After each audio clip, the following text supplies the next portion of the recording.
Martin was driving towards the next town as he had an important appointment for work in the morning. It was only 8 p.m, but he felt very sleepy. The next town was a 2-hour journey, so he made sure to drink 3 cups of coffee before making the drive. He would have loved to have been at home with his wife in bed, but he had to be at a meeting at 8 p.m, so he decided to drive to the next town and stay in the local motel.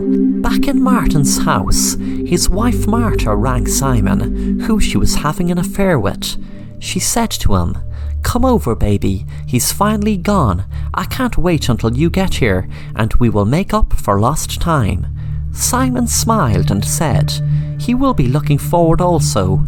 Martin was feeling very tired and was cursing the coffee for not working. Suddenly he heard a thump.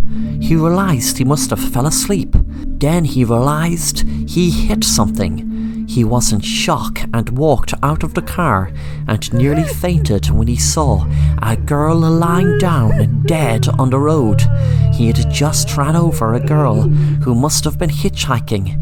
He couldn't think of any other reason why she would have been out on the road in the dark. Back in the house, Simon told Martha how much he loved her and they started kissing. Suddenly Martha's phone rang and she answered. Martin was almost crying and said, "Sweetie, I just ran over a girl. I killed a girl, sweetie. She was on the street hitchhiking and I fell asleep and hit her." Martha said, "Sweetie, you need to call the police right away and tell them it was an accident." When Martin hung up, a man came out of the bushes and shouted at him, "You bastard, what did you do to my girlfriend? I was just in the bushes collecting a bag of weed and I come back and see my girlfriend ran over. You think you're going to get away with this?" Martin said, "Sir, I'm so sorry, but I didn't see your girlfriend. She must have been in the middle of the road. It was an accident." The man took out a gun and said to Martin, "You pitiful fool, you expect me to believe you will be punished for what you did? You will just get a slap on the wrist and maybe get a few months in prison at most. But they will just say it was an accident, so I got a different idea. I'm going to make you pay right now, you bastard." The man pulled the trigger and shot the man in the head. Simon was very happy and looking forward to see Martha, and he was very excited knowing her husband Martin was going to stay in the next town, so he could even stay the night. Suddenly something moved, and before he realized there was a girl with her thumb out just in front of him, he lost control at the wheel and hit her. He panicked and drove on. Martin's car passed him. He could have sworn Martin didn't see him, because as strange as it looked, Martin seemed to have been falling asleep, and he wouldn't have known only for the light in the car on. Even if he wasn't asleep, he guessed Martin would have no idea it was him in the car, and hopefully he won't know it was him who ran that girl over.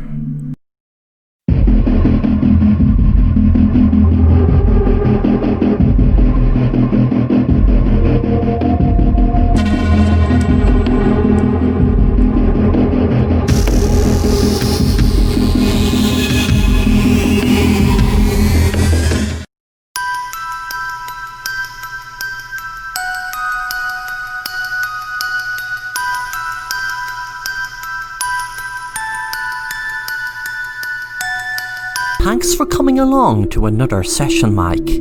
I wanted to speak to you about what is really getting under your skin today. I am going to try to get to the bottom of whatever it is, and we will be able to speak about whatever is bothering you and try to find out what the biggest fear you have or the biggest worry. We will really dig into your psyche and try to uncover secrets to make you feel much better in whatever you're going through and whatever is worrying you, whether it's worry over money or relationship or guilt. Are you feeling comfortable?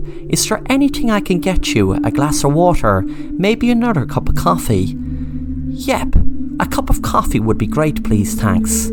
Joe made some coffee and laid the cup on the table in front of Mike. Mike took a drink of coffee and then relaxed in his seat for his counselling session. So Mike, first I want to ask you, what do you think is making you feel uncomfortable this month?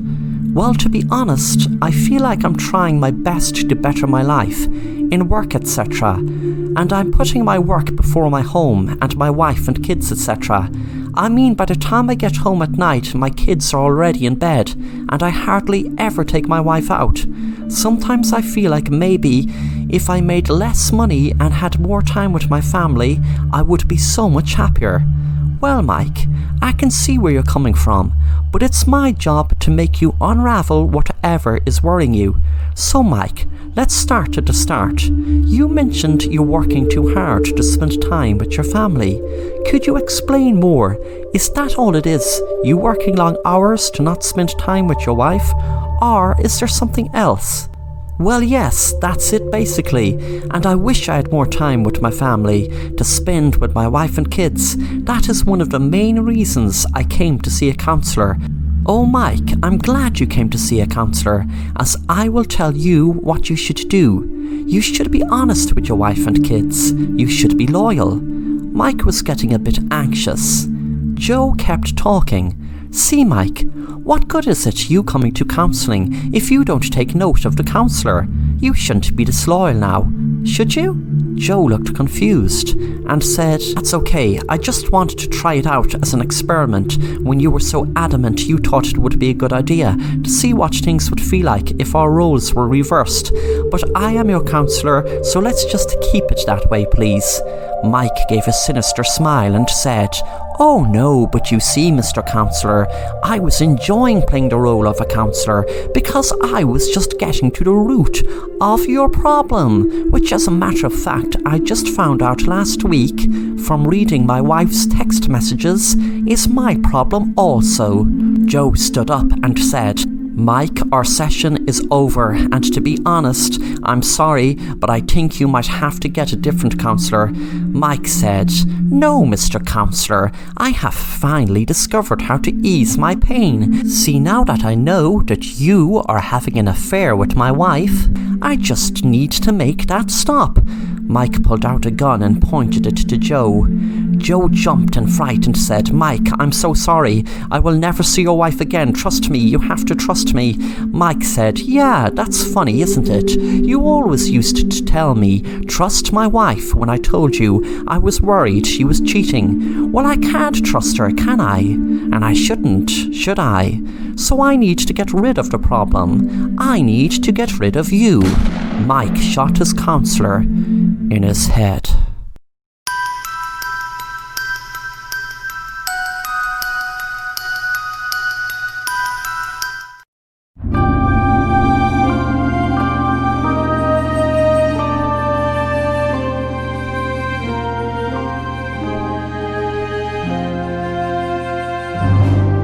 Sarah, Jessie and Judy were walking home from school, and it was just like any other day, except for something bad and sinister in the news once again. Once again, the news about the Japanese urban legend Tiki Tiki was in the spotlight after some poor girl was found murdered and her body sliced straight off at her waist, leaving her bleed to death while her legs lay on the train tracks.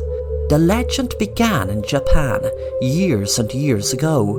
Nobody knows the exact year, but every so often these horrific murders happen. The Tiki Tiki got its name when a schoolgirl was making her way home from school one day, and she was said to have fallen onto the train tracks, where her body was cut in half by the train.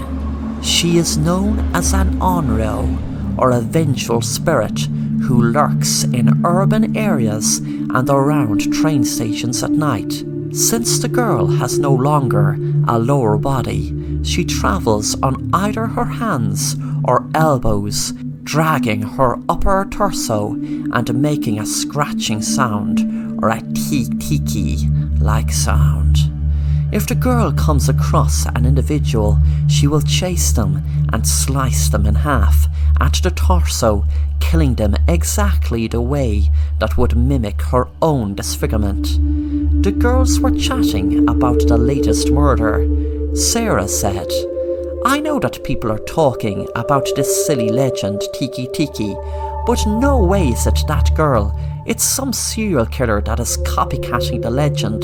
I bet he will get caught, and then people will see it's just some madman or mad woman," Judy said. "You don't know. It might be that girl. Actually, I believe it is that girl. It has to be. Why else would it be murders pop up every so often? I think we should walk home together from now on. It's not safe for us to be alone." Walking alone in this creepy train station? No way! The girls waited anxiously at the train station. It was extremely quiet, probably due to the fact of the latest news of yet another poor girl having her body cut in two. The train was approaching, and the girls would be happy to get into it and get home. Suddenly, Sarah discovered her phone was missing. She said, "Oh no, my phone!" She looked around and spotted it over by a bench. The girls got into the train, and suddenly Sarah was walking towards the door when the doors shut. She screamed as she had a fear overcome her whole body, knowing she'd be all alone in this creepy train station. Suddenly she heard a scratching sound. She put it down to her imagination, hoping it was her imagination, praying it was her imagination. She heard it again. She turned around and she screamed when she saw a girl with no legs crawling along the ground. Suddenly the girl gained speed. Sarah ran and ran, but the girl with no legs used a huge knife to slice Sarah in two. The tiki tiki noise stopped as the girl stopped, smiling down at Sarah, bleeding to death.